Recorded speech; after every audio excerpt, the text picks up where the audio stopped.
ಏನನ್ನು ಮುಸ್ಲಿಮರ ಹೆಸರಿಗೆ ಮಾಡಿದ್ರೆ ಅಧಿಕಾರಿಯನ್ನು ನೇಣಿಗೇರಿಸುತ್ತೇನೆ ಎಂದು ಶ್ರೀರಂಗಪಟ್ಟಣದ ಕಾಂಗ್ರೆಸ್ ಶಾಸಕ ರಮೇಶ್ ಬಂಡಿ ಸಿದ್ದನಗೌಡ ಹೇಳಿದ್ದಾರೆ ಎಂದು ಶಿವಮೊಗ್ಗದಲ್ಲಿ ಎಸ್ಡಿಪಿಐ ಶಾಸಕರ ವಿರುದ್ಧ ಪ್ರತಿಭಟನೆ ನಡೆಸಿದರು. ಶಿವಮೊಗ್ಗ ಡಿಸಿ ಕಚೇರಿ ಮುಂದೆ ಪ್ರತಿಭಟನೆ ನಡೆಸಿದ ಅವರು ಶಾಸಕರ ವಿರುದ್ಧ ಧಿಕ್ಕಾರ ಕೂಗಿ ಆಕ್ರೋಶ ಹೊರಹಾಕಿದರು. ಶಾಸಕರು ದುರಂತದ ಹೇಳಿಕೆ ನೀಡಿದ್ದಾರೆ. ಮುಸಲ್ಮಾನರ ನಂಬಿಕೆ ಗಳಿಸಿ ರಾಜ್ಯದಲ್ಲಿ ಇಂದು ಅಧಿಕಾರಕ್ಕೆ ಬಂದಿದ್ದಾರೆ. ಉಂಡ ಮನೆಗೆ ದ್ರೋಹ ಬಗೆಯುವ ಕೆಲಸ ರಮೇಶ್ ಬಂಡಿ ಸಿದ್ದನಗೌಡ ಮಾಡಿದ್ದಾರೆ.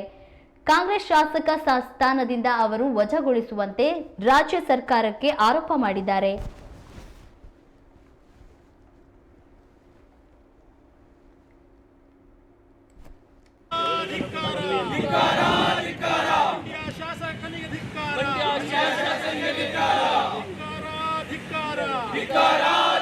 मुर्दाबाद मुर्दाबाद रमेश बंडी गौड़ा मुर्दाबाद रमेश बंडी गौड़ा मुर्दाबाद शेम शेम रमेश बंडी गौड़ा शेम रमेश बंडी गौड़ा ಧಿಕ್ಕಾರ ರಮೇಶ್ ಬಂಡಿ ನಾಚಿಕೆ ಪಡು ರಮೇಶ್ ಬಂಡಿ ಗೌಡ ನಾಚಿಕೆ ಪಡು ಧಿಕ್ಕಾರ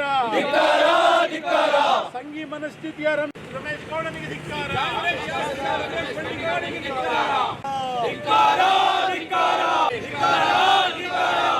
ವಿರೋಧಿಗಳನ್ನು ವಜಾಗೊಳಿಸಿ.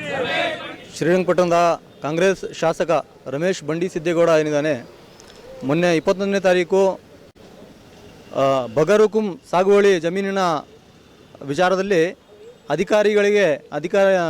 ಏನು ಮುಸಲ್ಮಾನರಿಗೆ ಬಗರುಕುಂ ಜಮೀನನ್ನು ಮಾಡಿಕೊಟ್ರೆ ಅಧಿಕಾರಿಗಳಿಗೆ ನೇಣಿಗೇರಿಸಿದಂತೆ ಏನು ದುರಂತದ ಹೇಳಿಕೆಯನ್ನು ನೀಡಿದ್ದಾರೆ. ಈ ಹೇಳಿಕೆಯ ವಿರುದ್ಧ social democratic party of India ರಾಜ್ಯಾದ್ಯಂತ ಪ್ರತಿಭಟನೆ ಹಮ್ಮಿಕೊಂಡಿದ್ದಾರೆ. ಅದೇ ರೀತಿ ನಾವು ಶಿವಮೊಗ್ಗದಲ್ಲೂ ಕೂಡ ಪ್ರತಿಭಟನೆ ಹಮ್ಮಿಕೊಂಡಿದ್ದೇವೆ.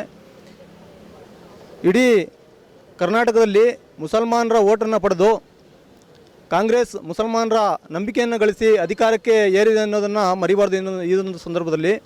ಅದೇ ರೀತಿ ಕಾಂಗ್ರೆಸ್ನಲ್ಲಿರುವಂತಹ ಇಂತಹ ಸಂಘಿ ಮನಸ್ಥಿತಿಯ ಶಾಸಕ ಏನಿದ್ದಾನೆ, ಈ ಶಾಸಕನ ಹೇಳಿಕೆ ರಾಜ್ಯದಲ್ಲಿ ಅತಿ ದೊಡ್ಡ ದುರಂತಕ್ಕೆ ಒಂದು ಪ್ರಾರಂಭ ಅಂತ ಹೇಳಿಬಿಟ್ಟು ಹೇಳಿಕೆ ಸಂದರ್ಭದಲ್ಲಿ ಇಷ್ಟಪಡ್ತೇನೆ. ಯಾಕೆಂತಂದರೆ ಉಂಡ ಮನೆಗೆ ದ್ರೋಹ ಬಗೆಯುವಂತೆ ಈ ಒಂದು ಮಾತುಗಳನ್ನು ಇವರು ಆಡ್ತಾ ಇದ್ದಾರೆ.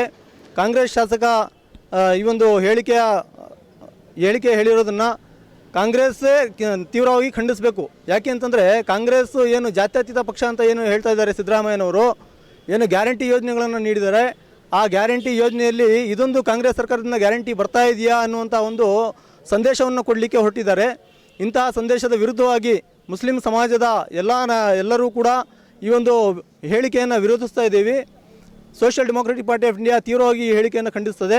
ಹಾಗೆ ಏನು ಶಾಸಕ ಸ್ಥಾನ ಇದೆ, ಅವರು ಕಾಂಗ್ರೆಸ್ ಪಕ್ಷದವರು ತಕ್ಷಣಕ್ಕೆ ಕಾಂಗ್ರೆಸ್ ಪಕ್ಷದ ಸದಸ್ಯತ್ವವನ್ನು ರದ್ದು ಮಾಡಬೇಕು ಈ ಒಂದು ವ್ಯಕ್ತಿಯ ಸ್ಥಾನವನ್ನು. ಅದೇ ರೀತಿ ಕಾಂಗ್ರೆಸ್